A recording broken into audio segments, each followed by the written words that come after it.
kidding. We're not in Kansas anymore. My guest is Charles E Butler. He has been to the lair before, so he knows where the water puddles are.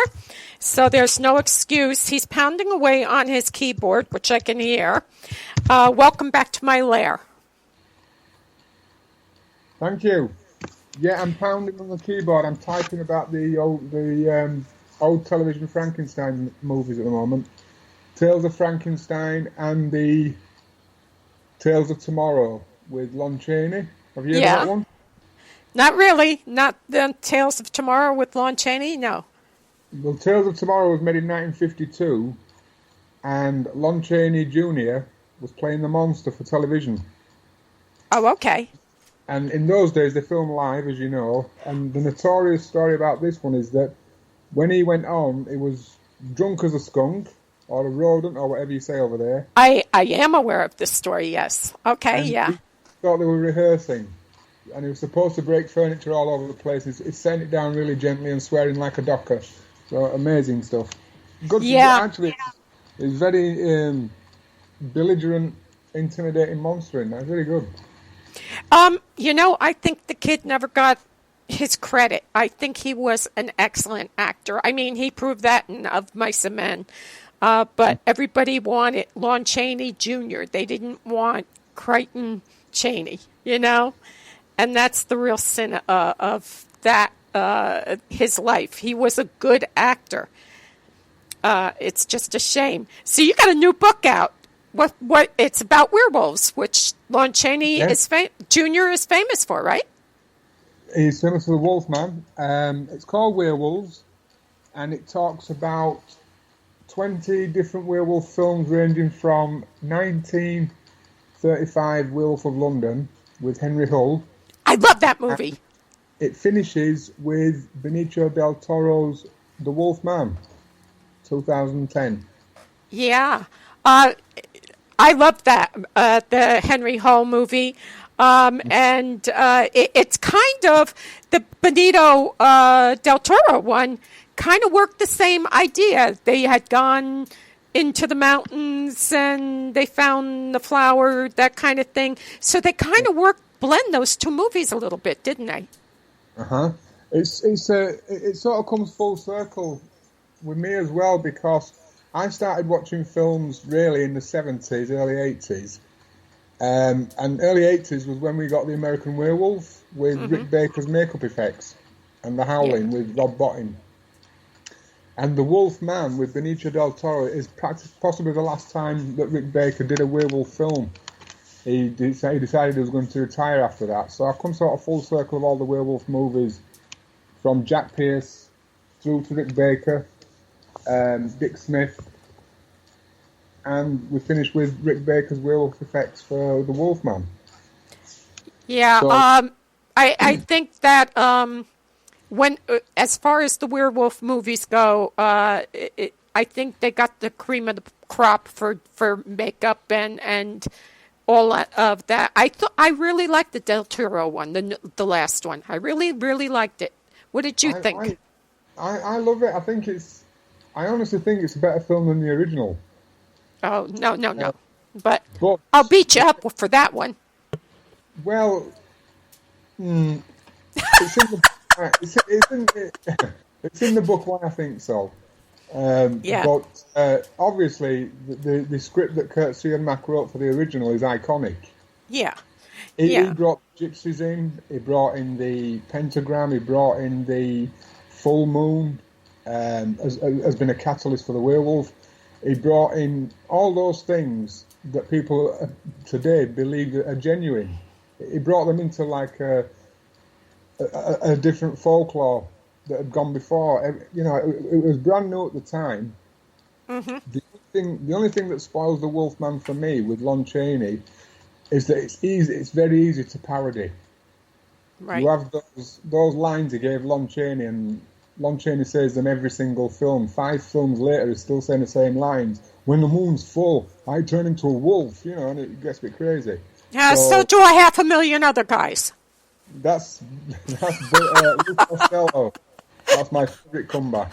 I love that one. 20 million other guys. Yeah. My favourite line of Abbott and Costello is Bud Abbott when he goes, "Help me a little bit. Do I have to do all the work?" Yeah. I love that. Yeah, they took that to a whole new level, and it was very hard for Bela Lugosi and Lon Chaney Jr. because they were accustomed to being like regimented, and these two guys actually had actors coming in and pulling gags on them to break up the monotony, and these two guys were not accustomed to that. They were the first double act, I think, to do that. I mean, you've got it all over. You've got it all over today, television and things like that. We started in the 70s with Morecambe and Wise. We have Anton Deck. I mean, they're British comedians you probably never heard of. And they in the 70s, Morecambe and Wise had all the big name stars on their shows. You know, the big thing was that they came on and didn't get paid anything and things like that, and it went down really well. But Abbott and Costello were the first comedians to actually do that, to build themselves with famous faces, and to make a big career out of it at the time. Yeah. Unseen before in 1948. Yeah, they were smart. They were smart guys. You know, when people say, "Oh, comedians," are they're just jokesters. It's very hard to be funny. It's a lot of work to be funny. It's a lot of work to have that timing.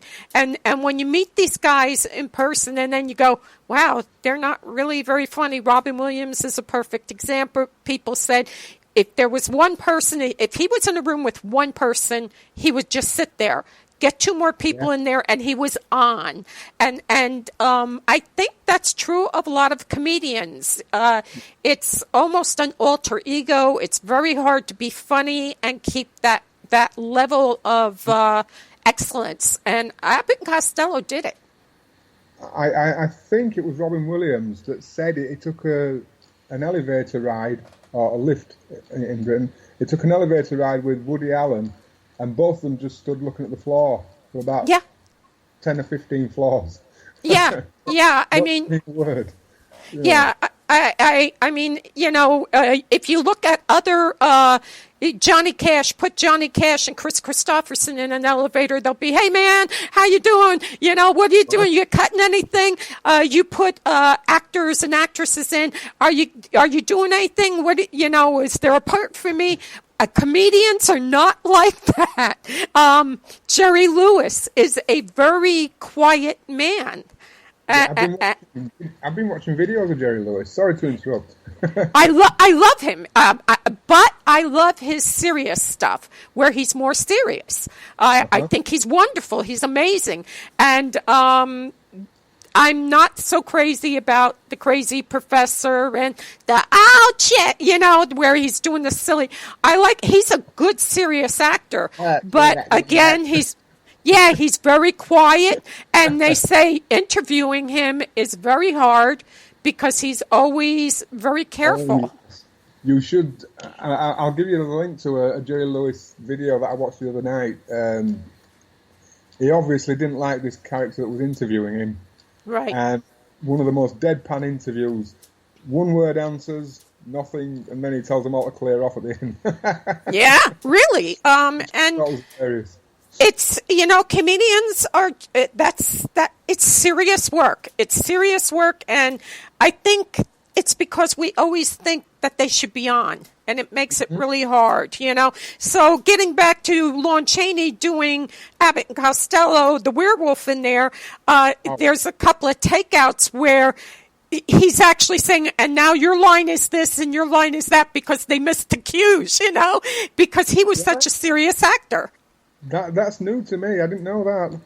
Yeah, there's a takeout in Zacherley's horrible movies or something like that, and they're talking. It's the room where he's you're Chick Young, and and who are you? Yeah. And then Costello messes up a line or something, and then all of a sudden Lon Chaney just stops dead and said, "And you're supposed to say this," and he was not used to them, but he carried himself well, and So are you almost done with the monster genre? Are you going to go on now to pukas, or are you going to go on to banshees? Well, as I said, I'm doing a book on Frankenstein movies now, the Universal ones and the Hammer ones.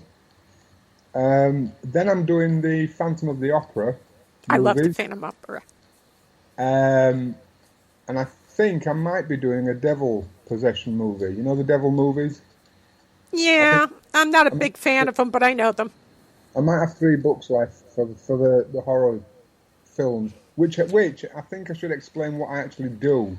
Then they are review books on different films, but they're just my basic reminiscences. Right. I remember what I recall, what they did for me at the time, you know. Mm-hmm. I'm not affiliated to any sort of film studio or anything like that. I don't call up Peter Cushing at dead hours of night and say, "Hello, Mr. Cushing, how did you feel when you did this bit and stuff?" But I do talk, and by all accounts, they're very entertaining reads. They are. They are. But good. You've got some books, anyway. Have you read them? Yes, I do have some books. I'm glad you remembered that. Yeah, it cost me a hell of a lot to post them. Yeah, I'll send you my right arm. Actually, I'll send you Teddy. You can have Teddy. You say in your little bio, a man of talents, most of which are largely ignored. Oh, yes. Aren't you supposed to tell the world how wonderful you are? I am wonderful. You tell him. He's wonderful. He's amazing. I am actually wonderful. But nobody notices it because when I go out, I'm like Robin Williams looking down at the floor going riding elevators. That's it. I'm just... You try to stay normal and you can't. You know, so you let it all out in different ways. I draw, I write, I act. Sometimes I haven't done it for a couple of years. But I do everything along that spectrum. I like... It's not a case of keeping busy. It's a case of being creative and productive. Yeah. But that doesn't bring in the dollars, so I have to go to work. You know. Yeah, it's always eating and shelter. They're 2 big problems. I don't eat in shelters. I live with my sister. She feeds me. That's all right. So that's always cool. Well, thank her. Because of her, we get to read your books. Yeah, well, in a way. But what I do, I write horror film review books. It started in 2008 when I wrote the Romance of Dracula and had it published in 2010. That is a book concerning all the major Dracula adaptations at that time that I was aware of. After that, I wrote Vampires Everywhere, which seems to have gone nowhere. But it's a very good book. It's an entertaining book. It's Vampires Everywhere. And I think it's because it doesn't deal with Hammer or Dracula as specifics. It deals with the savage vampires of mostly American cinema.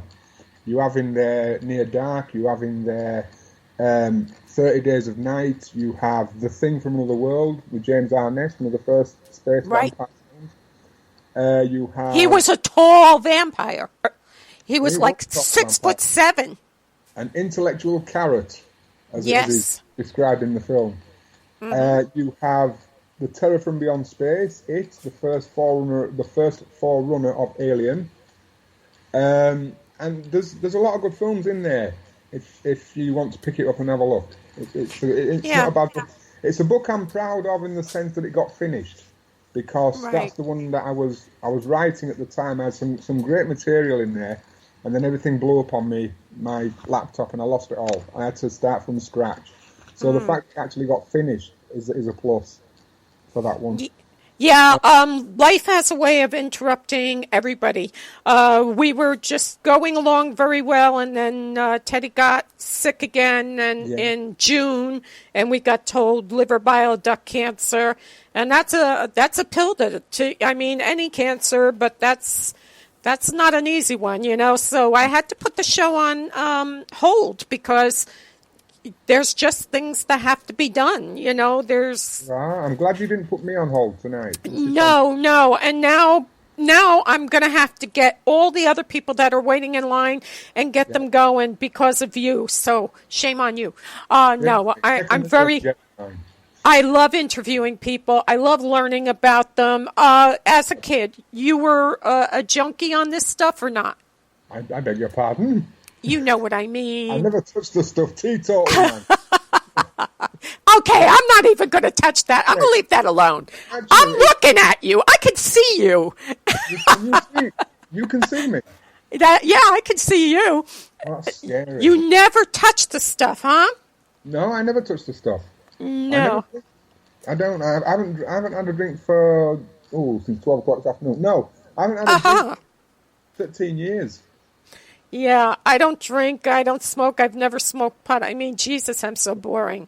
You know, Mother Teresa had a more exciting life than I did, and she's a saint. But look where Mother Teresa is now. She left it alone. She scared the crap out of the Pope. The Pope said when he met her, I haven't got any. You go find your own.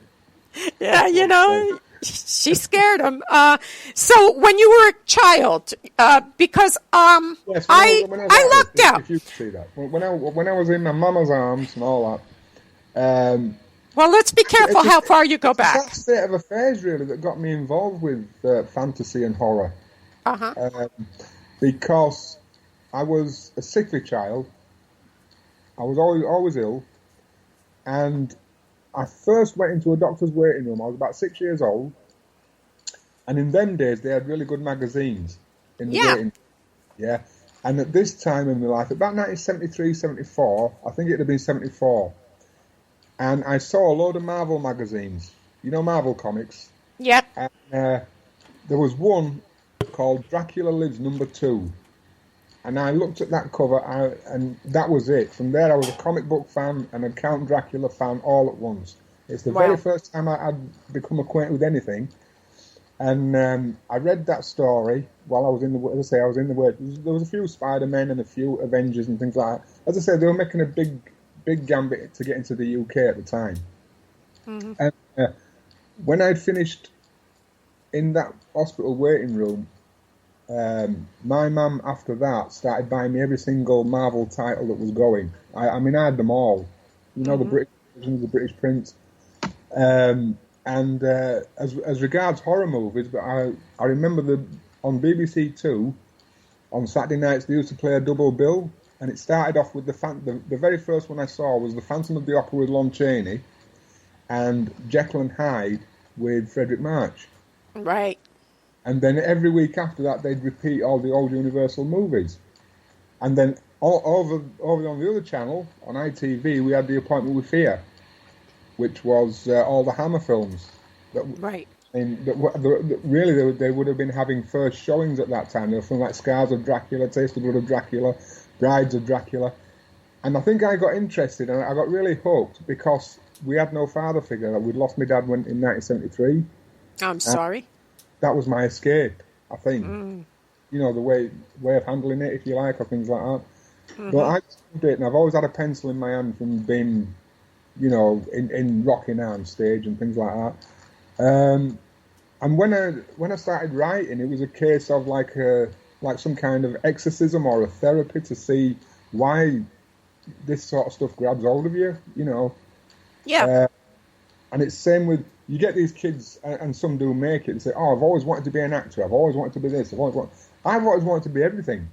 You know, and true to form, I've done practically everything that's on paper somewhere. I've always wanted to be a serial killer. Wait a minute. Never mind. Okay. Let's drop that right there. Don't call us. We'll call you. Yes. No, I never wanted to do that. But television was big. I don't know if it was the same for you over there, but in the 70s and 80s, television was the biggest thing. It was bigger than cinema.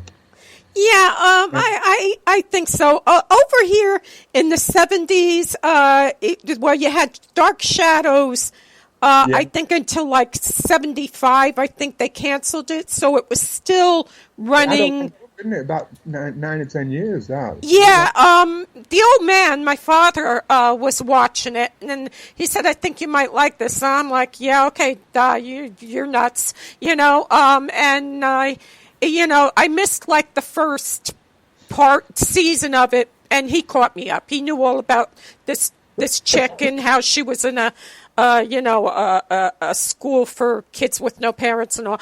And but you had that, and I think they brought a lot back with Barnabas being the vulnerable, reluctant vampire who was cursed, and I think that did a lot to help things. But then I was raised with Zachary, and he.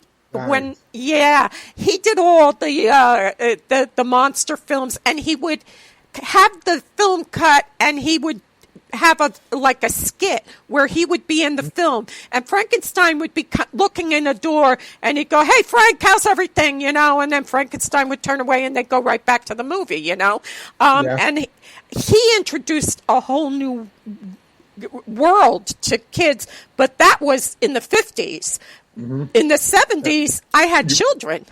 You had Vampire as well over there, didn't you? And Cassandra Vampire. Ed Wood was doing his thing. So you had a lot of springboards to go off of. And the Monster magazine, that was the biggest thing around. Yes, famous Monsters of Filmland. Filmland, yeah.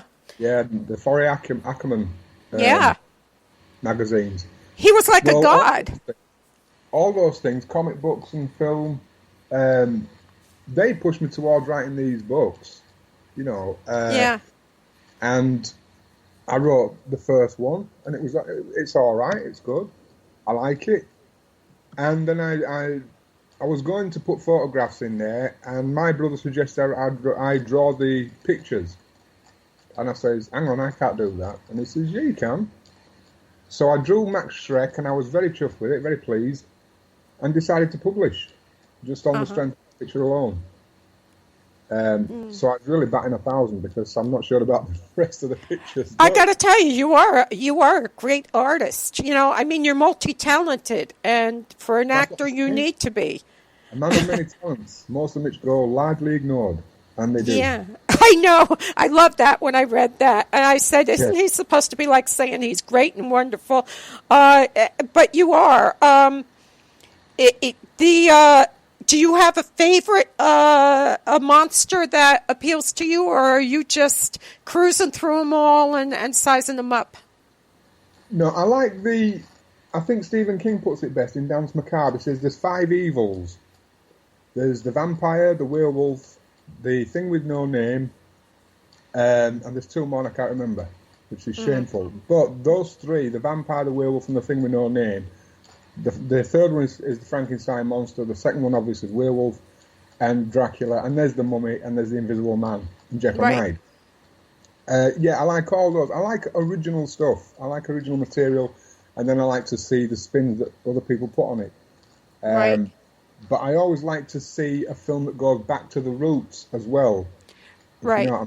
Yeah, I understand what you're saying. We have a film like The Lost Boys was a big film in 87. Right. It was the film event for horror films in 87. And when I watch it, it doesn't go back to anywhere. It has no history for those vampires. No. David, Keith Sutherland, just says that we just landed here in the middle of the San Francisco quake, opened this cave, and that was it. We stayed here.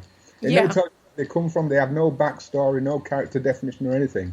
It's just a fact to know that they're actually there. I mean, this was the 1980s. And it's everything was changing. Kids didn't run about like Fonzie in the Happy Days anymore. They were dressed up in leathers and dancing away to Bon Jovi and Meatloaf and things like that. Yeah. And they were everything was just happening. That's the thing for the Lost Boys. It's a thing where everything is just happening here and now. You got to live life in the moment. Sleep all day, party all night, and that's the tagline of the film. But that works, even though it doesn't go back to Dracula, it doesn't go back to anything. It's just a film that works for the time and the moment, and it's made a big impact everywhere. As the Lost Boys, you ask anybody, excuse me, at my age or just below, and they'll put Lost Boys either number 1 or number 2 on the top vampire film list. I don't know about that, but when the old man at the end says the one thing I could never stand about, whatever it is, Santa Paula, whatever, is all the damn vampires. So line as well. Yeah, he kind of tells you, yes, they've always been here. They've always known about it. Yeah, it's always been there. like we just shut up about it now. It's natural. Yeah. It's like things happening on the street now. You get desensitized. You know it happens. Oh, yeah. Which in some cases, it's a really bad state of affairs when kids have got to grow up knowing these things happen. But in my days, I'm glad that it was just vampires and werewolves we had to worry about. Yeah, and drunk fathers and stuff like that. You know, they were the biggie problems you had, or the bully in the playground that just wanted your lunch money, you know, or, stuff like that. You know, it was a different world then. Now, although I remember the missile crisis, the Cuban Missile Crisis, and, you know, the whole baloney story, duck and hide, you know, put your head against the wall, duck, or get under the mattress. Yeah. Okay, that's going to save us all. Well, you won't see it coming. I don't mind things like that. Like you just said, you have the Cuban Missile Crisis. Mm-hmm. But what, seriously, in all seriousness, what could you do about it if it got out of hand? You're right. Yeah, my old man just told me, take your sister, put her under our bed, and just cover her eyes. And that was my job. Cross your fingers and hope, basically. Yeah, that was my job, you know. And hang on, we got a cat alert. That would have been, when was that, the 70s? No, that was in the 60s. Kennedy was the president. And, it was a scary 12 days, whatever it was. And we had drills in school every day, and everybody was just sitting waiting for Walter Cronkite to say, it's coming, you know. And it's still coming 55 years later. Yeah. We're in the same... I said that. We're in the same thing. How resilient our race is. And because everybody's gone through everything, literally. Mm-hmm. You know, and there's people fighting their own private wars and heartaches and things, and we're still here. You know? Yeah. Right. What do you think of the Walking Dead? Oh, they're saying they're coming up tomorrow. I don't want to see them. Yeah, I haven't. The Walking Dead. The Walking Dead, the series. I haven't seen it. I haven't seen it. No, I stopped watching television in 1996. That was a smart move. True, and it holds no. It's sat there now in the corner of the room, blank. I never have it on. There's nothing on there that interests me. All I watch now is things on YouTube and videos and DVDs. That's it. Mm-hmm. It's a soap opera, albeit a violent soap opera. Somebody a comic book. I know that. Yeah, it's a comic graphic novel. Uh-huh. Right, one of those. And I know because when my son was over in Iraq, we sent them tons of this crap, and he got hooked on reading the graphic novels. And I watched the first season, and I said, okay, I want to kill half the cast already. And, you know, it's becoming a soap opera. This chick... Yeah. I don't know. The sheriff's wife had been with everybody except the Maytag man, I guess. You know, so yeah. I might actually watch it. You might watch it, yeah. And you know, it's basically a violent soap opera. Somebody last year, this last season, one of the characters that's been in it since day one, day two, gets killed, and somebody said it's too violent. And I thought, him shooting the little zombie girl in the head that in the first episode, that wasn't violent. I mean, yeah, it's a zombie, but it's a little girl, and he blows her brains out. That wasn't violent. Cool. In 30 Days of Night, I don't know if you've seen that. Yes. There's a vampire girl who gets decapitated with an axe. Yeah. Yeah. So, I mean, it depends, I guess, on what your version of violent is. Yeah. Do you think that the original monsters, and I'm going back to way back, when they started this, Universal started it, The Mummy with Boris Karloff, they all had something about them that made them, people feel sorry for them. Yeah. They had talent behind the camera, and that's the only way to describe those old films. They had talent, They had people behind the camera and in front of it that were talented. And this went as far as Hammer. They just had people who cared about what they were putting forward, because they weren't made for big dollars, big pounds, or anything like that.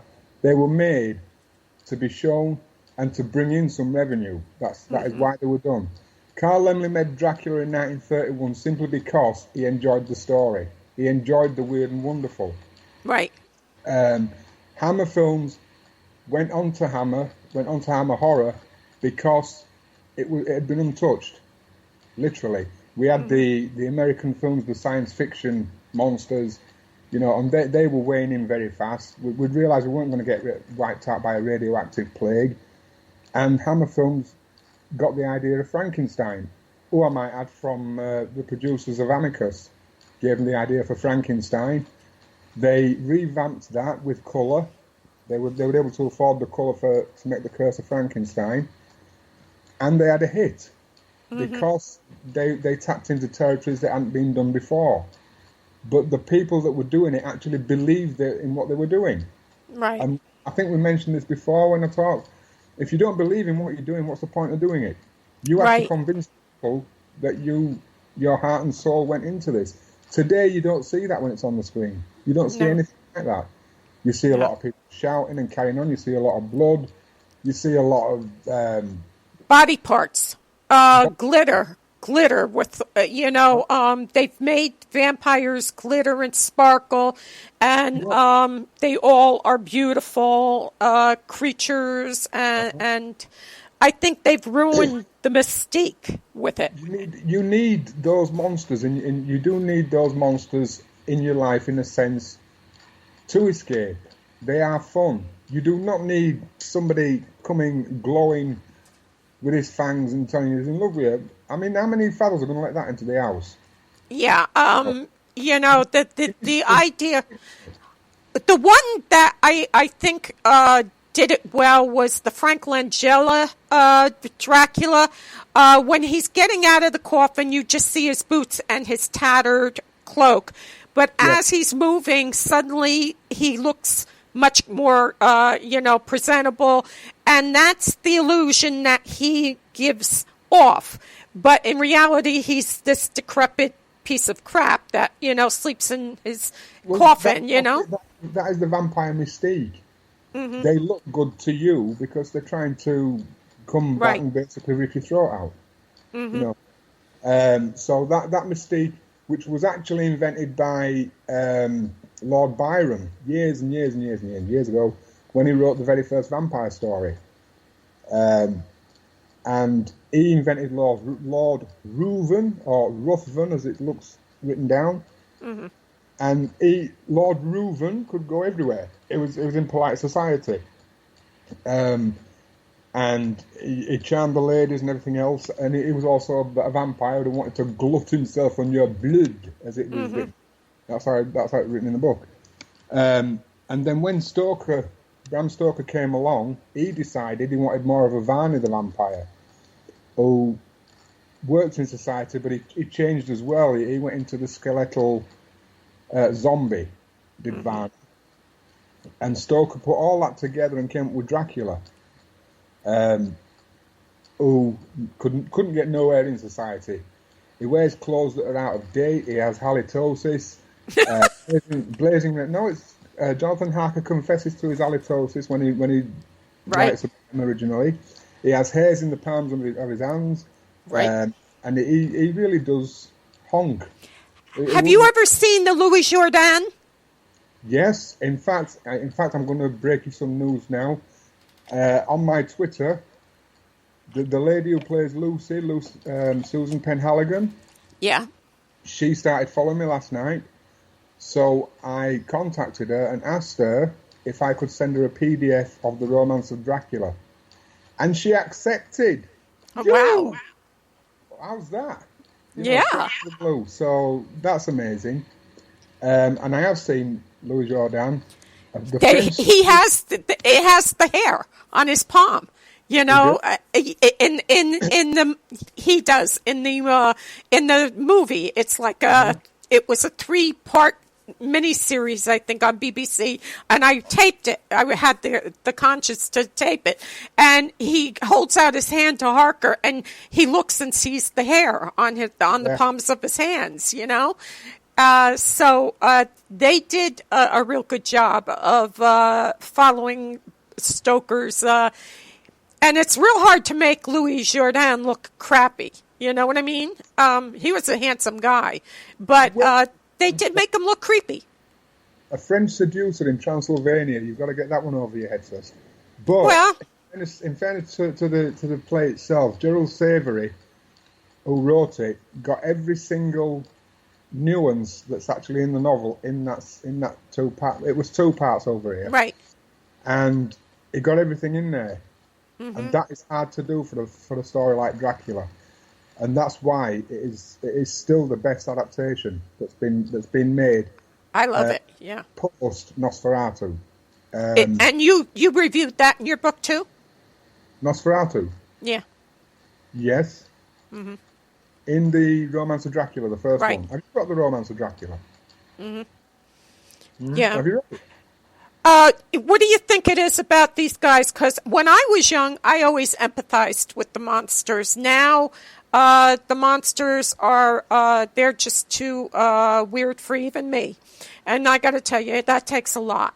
Like the one, oh God, I don't want to say the actor's name, but it's like Glitter or something like that. The name is, and the one actor, he plays the matriarch of the vampire family, and he's got a southern accent, and he's from England, and, I think it's Beautiful Creatures is the name of it, right?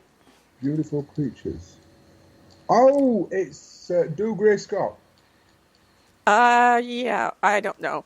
I don't want to, they have the real vampire harnessed inside this room, and it plays like something like Jack the Ripper. Yeah. I liked the last werewolf, the one with Benito, whatever. I liked that. They went back to the original story. You see, I'm so impressed with these people. You're like me. You're a purist. You like to see the original thing. I do. When something's good, leave it alone. If it ain't broke, don't fix it. Right. Yeah, exactly. What it is with the Beautiful Creatures, and I'll tell you something else. The other one with Sam Neill. Oh, what's that called? Oh dear. I can't think.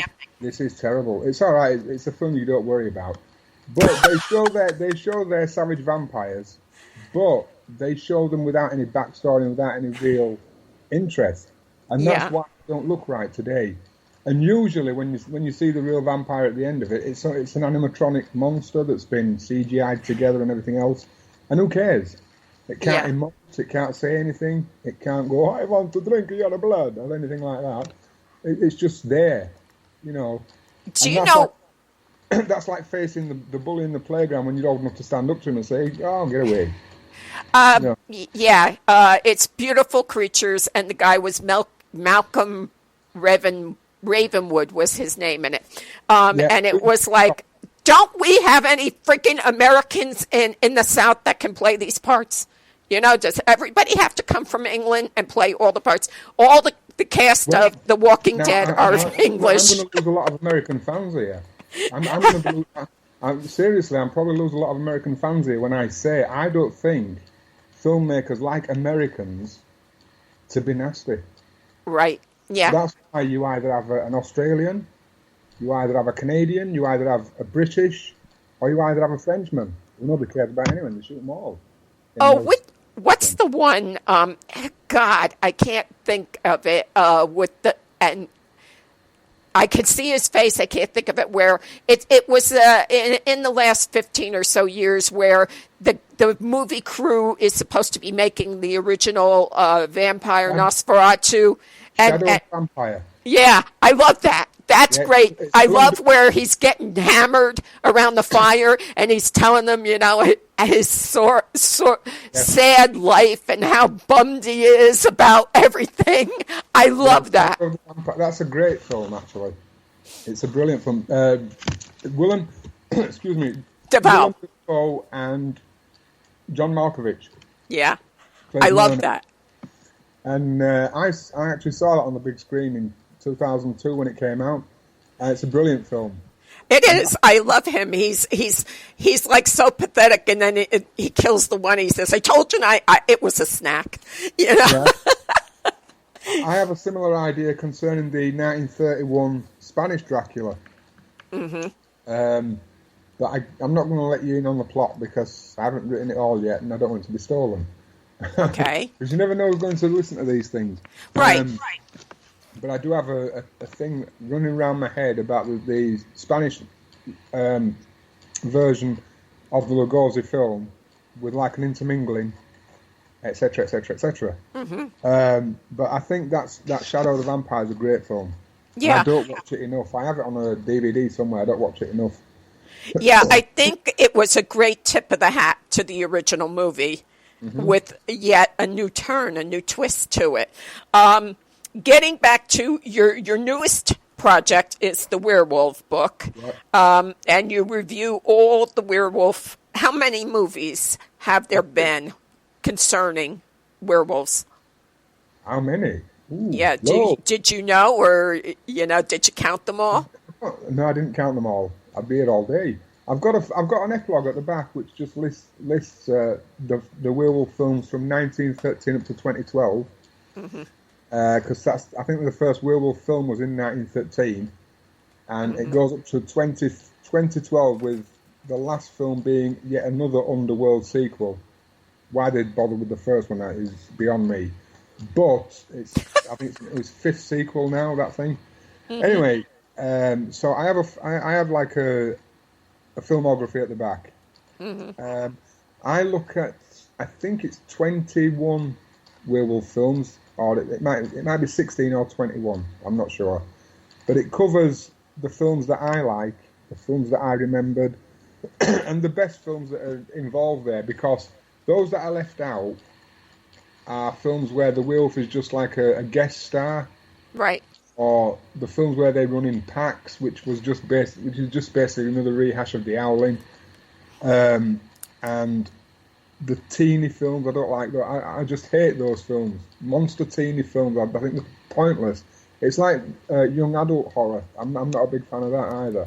But people read it. I mean, it gets eaten by the loads, Monster Squad.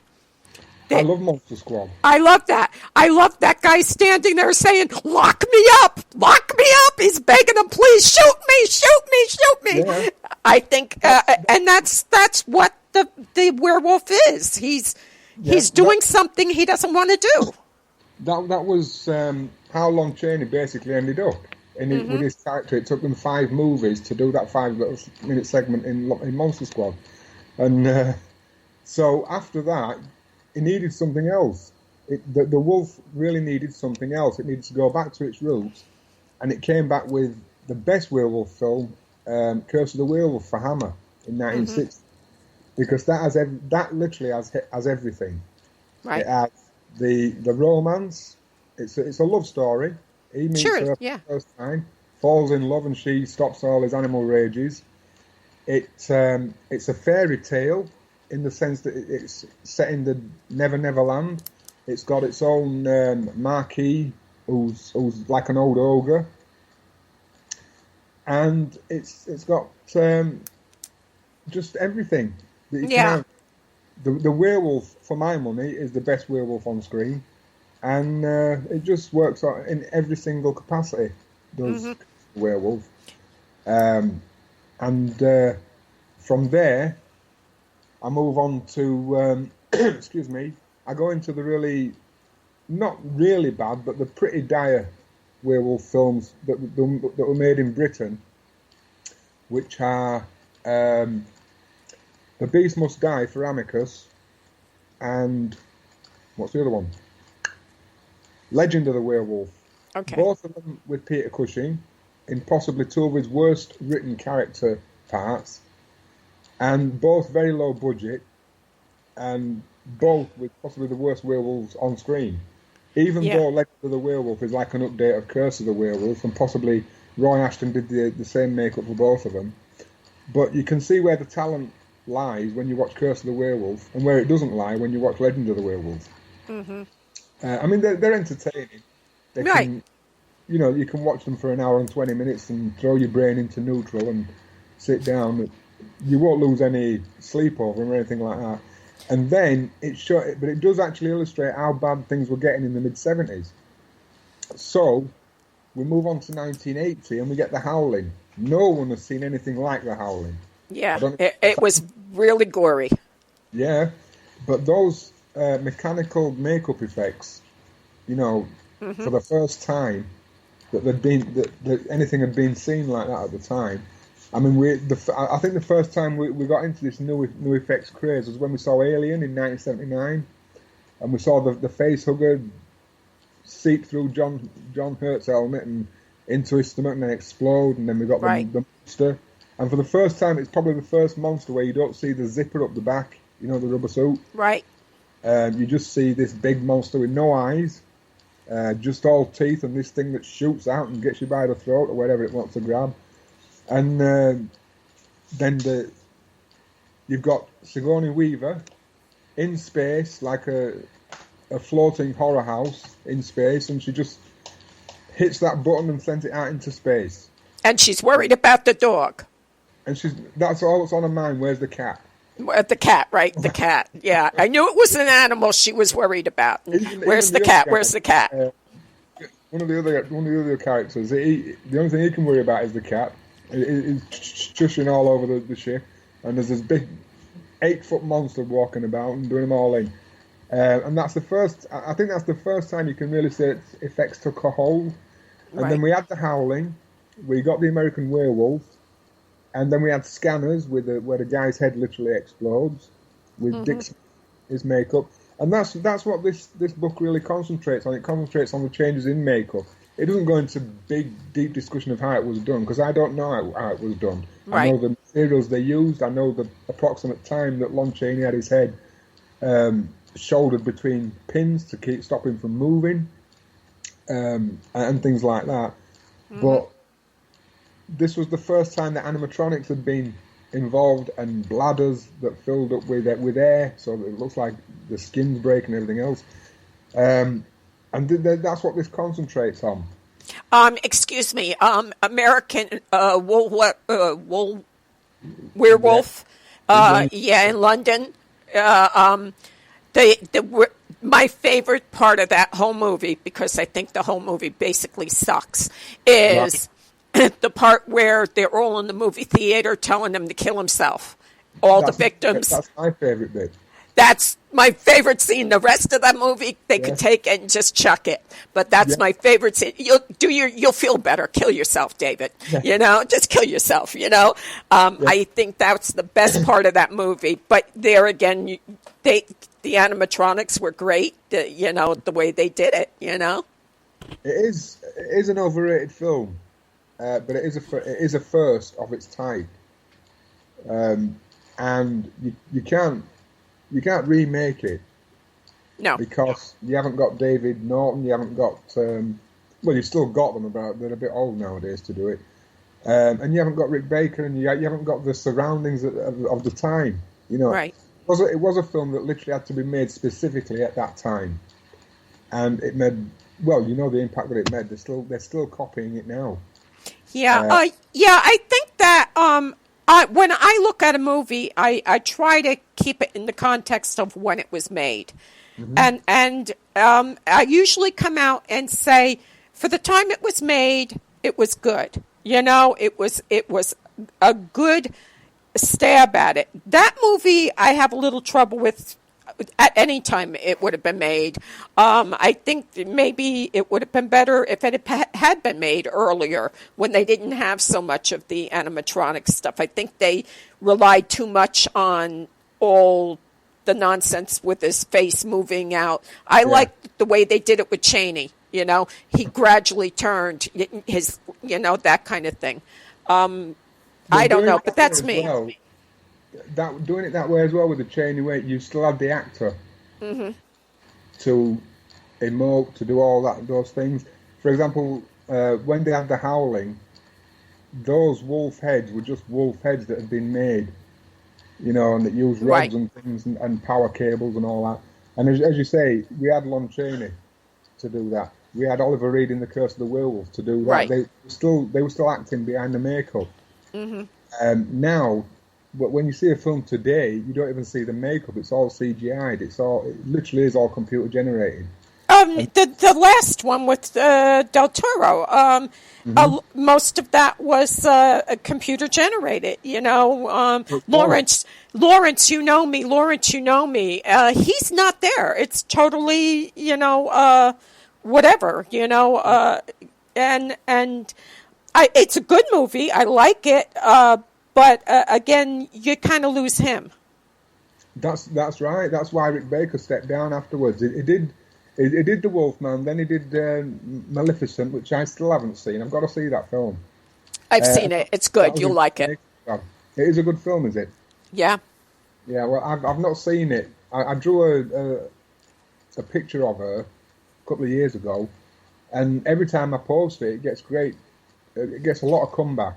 Yeah, Angelina Jolie was Maleficent, and it's a different take on the whole story. I didn't expect the storyline to be what it was. And is it a Snow White, or is it a Red Riding Hood thing, or what? Who is it? Sleeping Beauty, and Maleficent makes her go into a sleep, but it's to protect her because she's actually her daughter. Right. Okay. You see, I don't have kids, so I don't get to see these types of films. Do yourself a favor. Don't have kids. You'll see better movies. Yeah, okay. Or grandchildren. Yeah. Because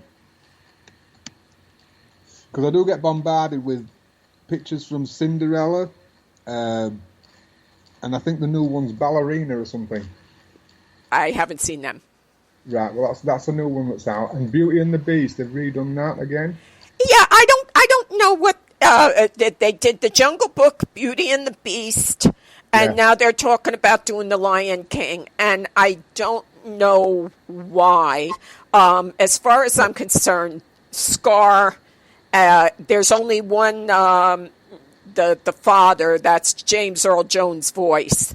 And Scar, I don't think anybody plays a better weasel than Jeremy Irons. Oh goody, I'm going to be the king. Oh goody, Okay. He was great in that. The voices. I don't know why they're doing this. I think they've run out of ideas. Revenue. That's why they're doing it. That's the only reason they do it now. They do it to make money. They use same title to draw you in. Yeah. And that's it. That's basically it. And Dracula, I think, has lost his appeal for the cinema. Yeah. They did the series in 2013, which I still haven't seen. I didn't want to see. I saw the trailer. That was enough. And then I heard that the star who was doing the part got mislaid or something. He didn't turn up for some reason.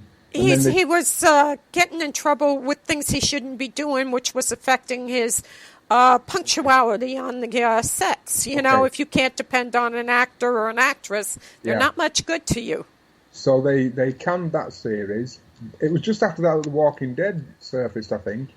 Mm-hmm. And they also did, they've got a series from Dusk Till Dawn, the Tarantino film. They've done a series of that. In fact, I think that's in its second or third season. Which I still haven't seen. I don't really want to, but I really am, as I say, an old school horror fanatic. Yeah. I'm huge with Arthur Conan Doyle. I love the Holmes stories, and they did a series. They did like 6 or 7 episodes of Houdini and Doyle. And even though it was very liberal on the making up and stuff, I did enjoy it. I mean, it's purely for enjoyment. If you're a purist, and I do like my Holmes, like Jeremy Brett. The more pure, the better for me. I don't mind Robert Downey Jr. It's just he's a little bit more than I think that he's more what's his name, Iron Man, than he is. He's too American. He's too Iron Man in his actions and behavior. Yeah. But he is a great. Those movies of Sherlock Holmes are good with him and the other kid that's in with him.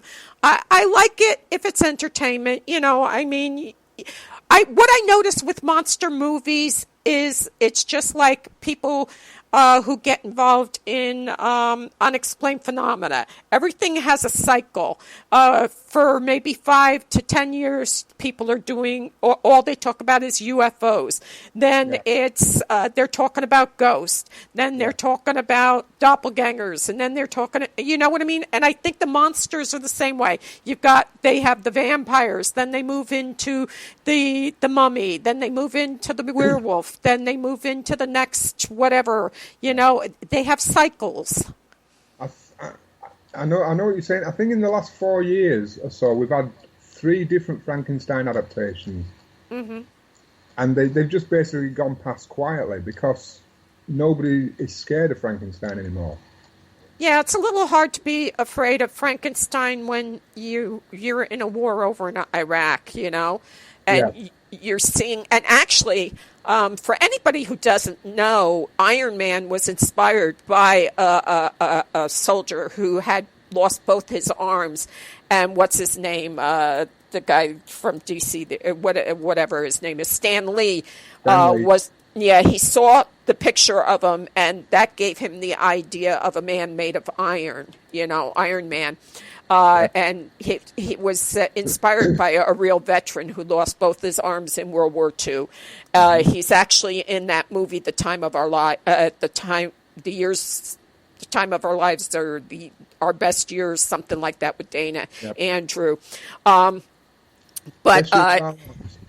me? The Best Years of Our Lives. Right. That's a great movie, but that's what inspires ideas, and I think the monsters all are inspired somehow by things that we wish we could do. You know what I mean? Who wouldn't want to live forever? Excuse me. I did some research yesterday not about Frankenstein, but about transplants. There was one of these silly trend things that comes on Facebook. Right. And it said about a rat having a head transplanted onto its back. Mm-hmm. So I thought to myself, well, when did this sort of thing really start happening? Because I think towards the end of last year, I actually saw a man with a new hand. Mm-hmm. And then I thought, well, I've got to look at this. And the first hand transplant took place in 1964. Right. And I mean, that's more Frankenstein than anything. Mm-hmm.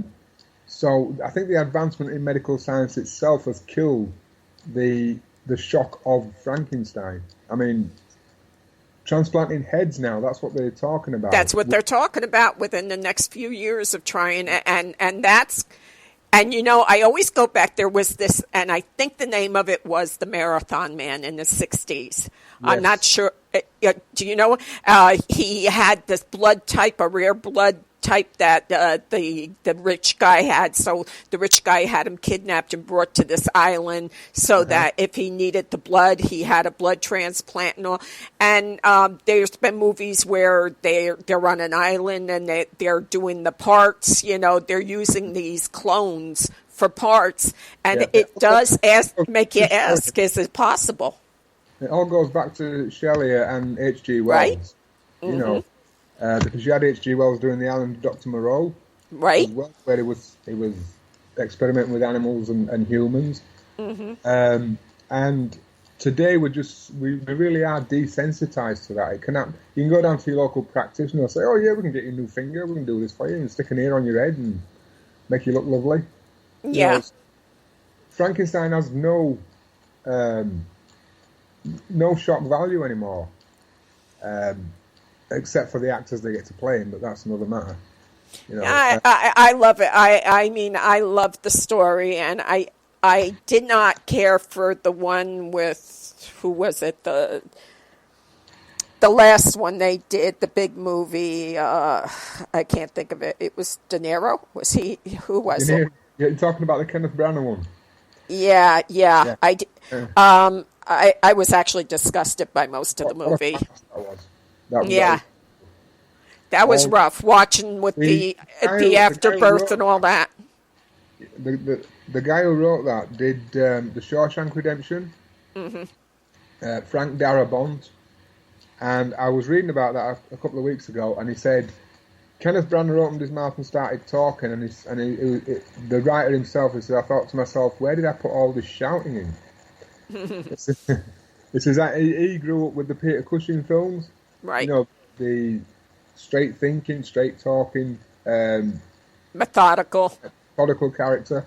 It's and all of a sudden Kenneth Branagh came on with this big operatic shouting and carrying on all over the place. He thought he was crossing Hamlet with Frankenstein. I don't know what they thought they were crossing, but I don't know. It didn't do anything for me. I didn't care for it. I thought a lot of it was disgusting. Actually, but I will give him his credit. And he made a movie, Dead Again, with his first wife. Yes, and I've seen that. That's a great movie. And I actually had Teddy's caretaker here last week, and she got to see it, and she loved it. And I thought that was just a great film. Derek Jacobi's in it. Jacoby, however you want to pronounce it. He was in it, and I thought that was a great movie. But yeah, his Frankenstein did nothing for me. I really didn't care for it. No. In the werewolf book, I write about Wolf with Jack Nicholson. Are you a fan of that one? Yeah, I like where they're in the bathroom and he pisses on the guy's shoes. See, I'm weird. Yeah, you see the parts that most people would go, ooh, I'm like, go. Yeah, do it. Lay that card down, baby. Well, that one. As I say, in Werewolves, I do mention that in the early 90s, they made 4 films that are essentially B-movies, but they had star caliber names attached to them. These were Dracula with Francis Ford Coppola, Frankenstein with Kenneth Branagh, Interview with the Vampire with Brad Pitt and Tom Cruise. Yeah.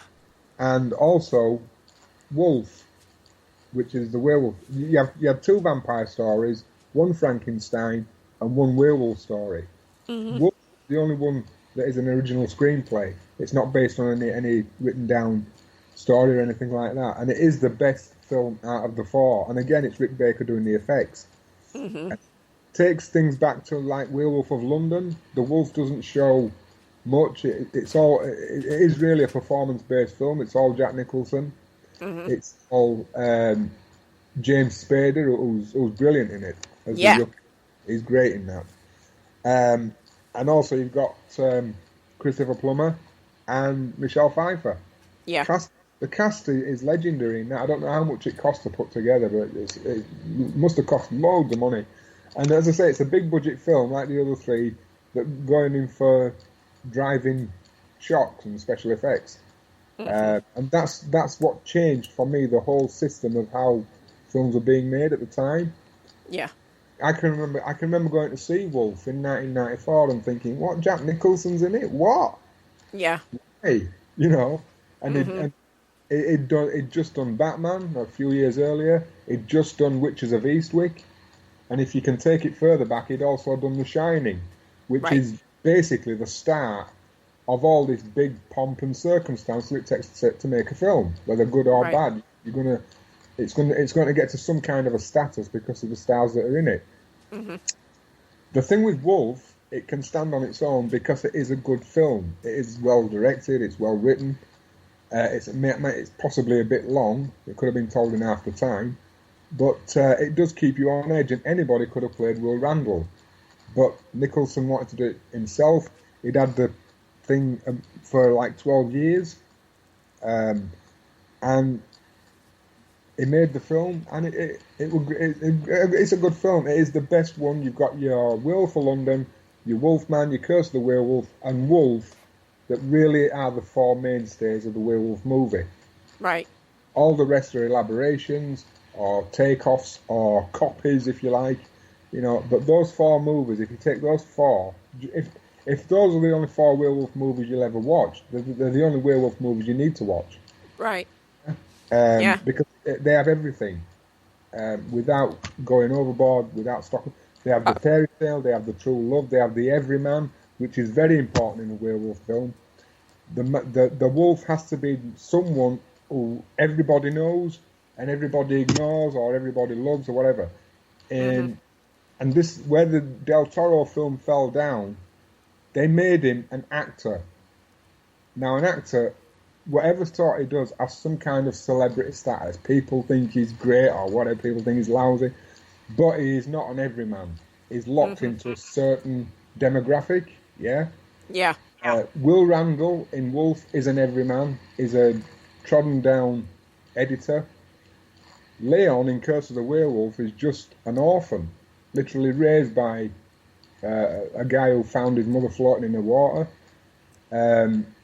Werewolf of London is a professor. He's not a big professor, although he must have some money because he has CCTV in 1935.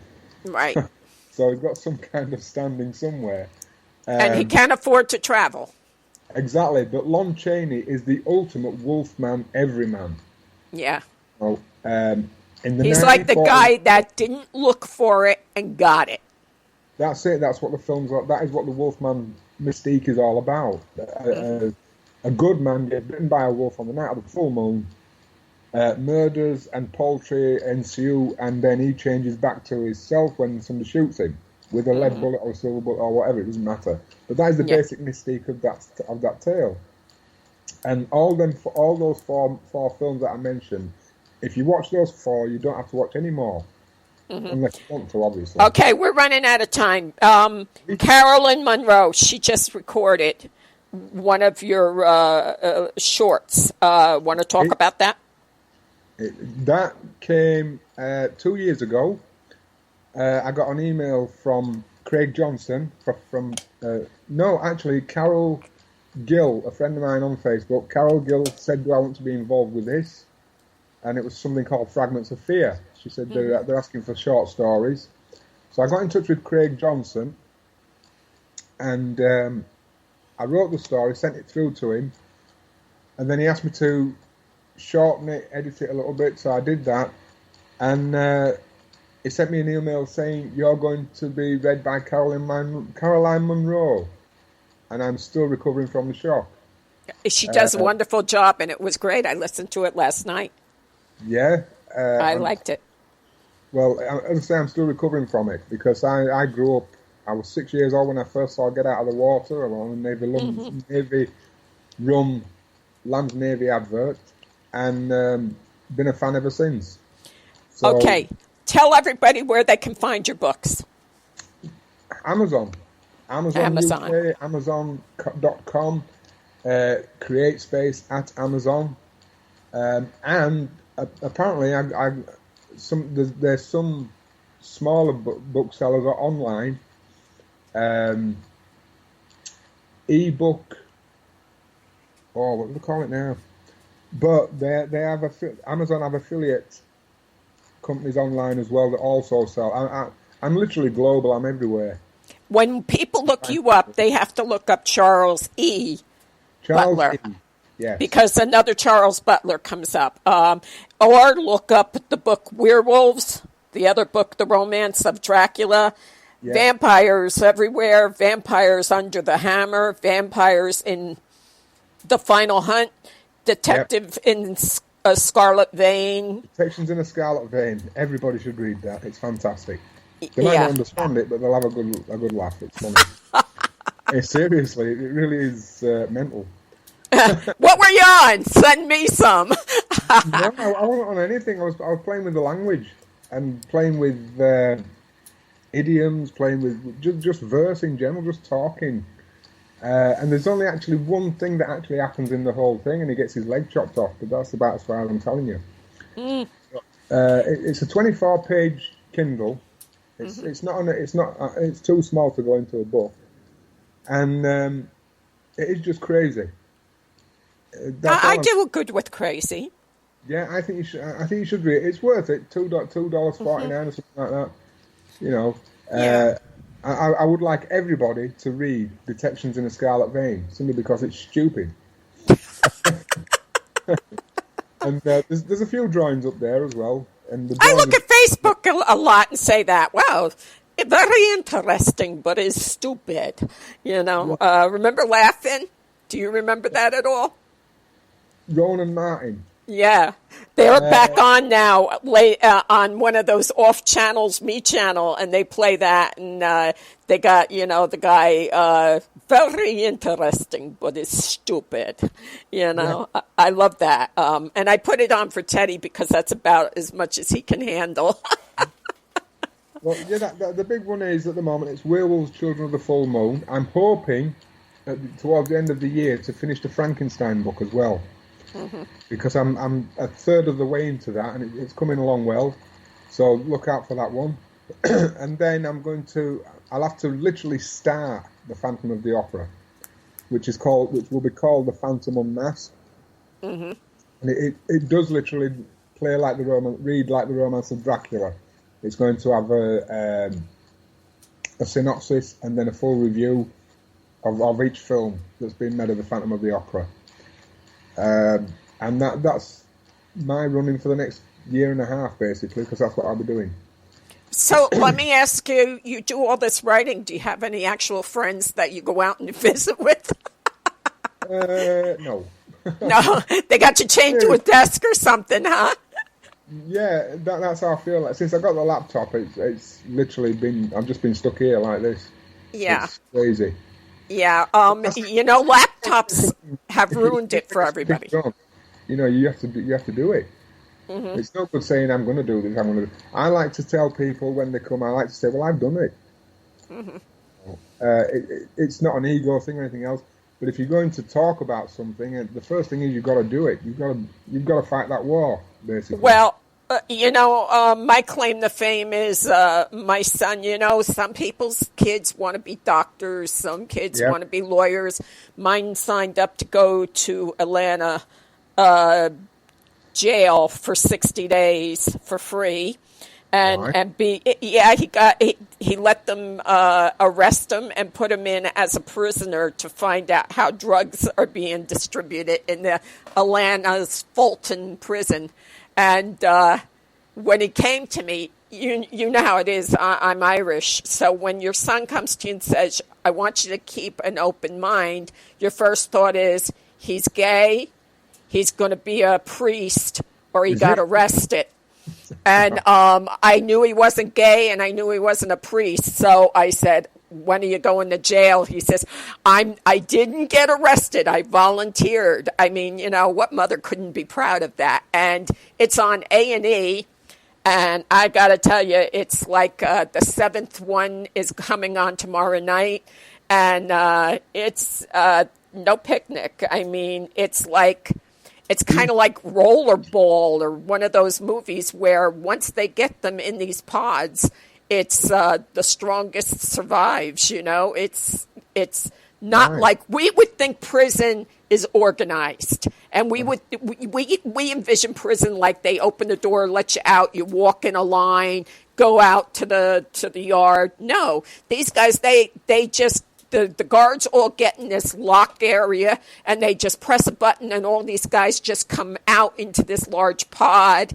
And what he's most interested in is how they're dealing with people coming back from Iraq with brain trauma and post-traumatic stress. Mm-hmm. And as it turns out, there's 2 more Marines there. And one has post-traumatic stress, so he's trying to keep him from getting in trouble and getting hurt. But I said, Jesus, I couldn't make that up. If I went and said, "Hey, guess what my kid is going to do?" nobody would believe me. I swear to God, nobody would believe me.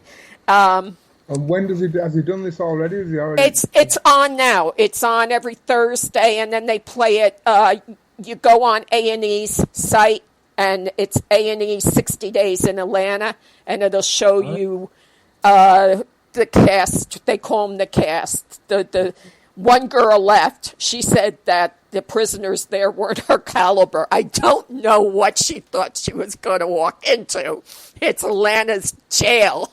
I mean, they're actually living with prisoners. Oh, yes. And the prisoners do not know that these are actors. Right. Yeah, so, and if they do anything wrong and get caught by the guards, they get to stay there as prisoners.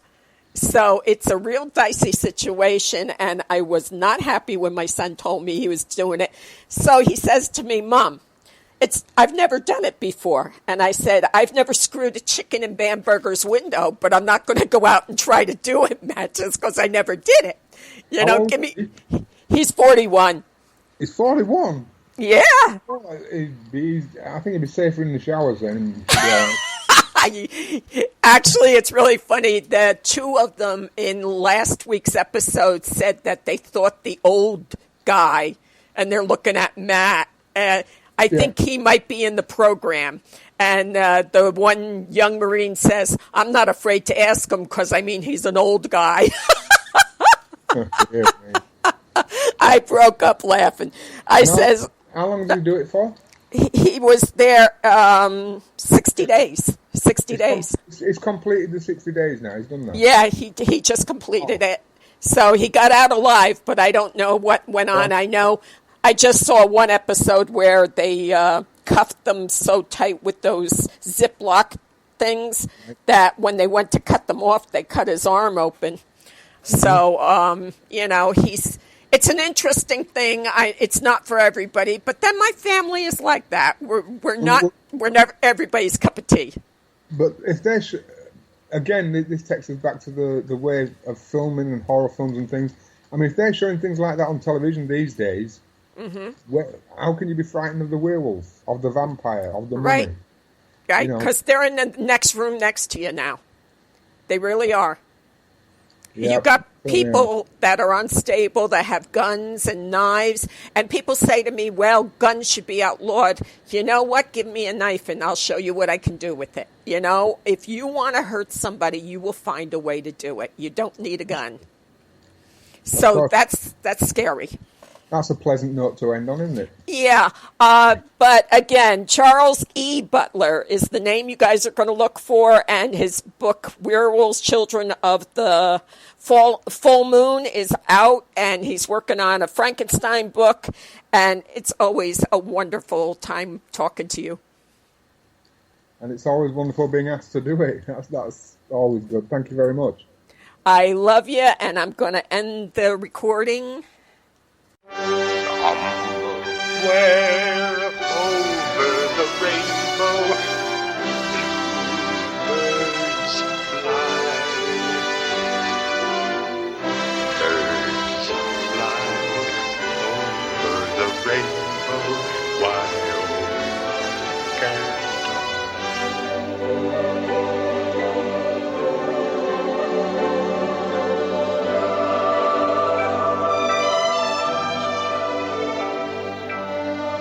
Thank you for visiting me at my lair.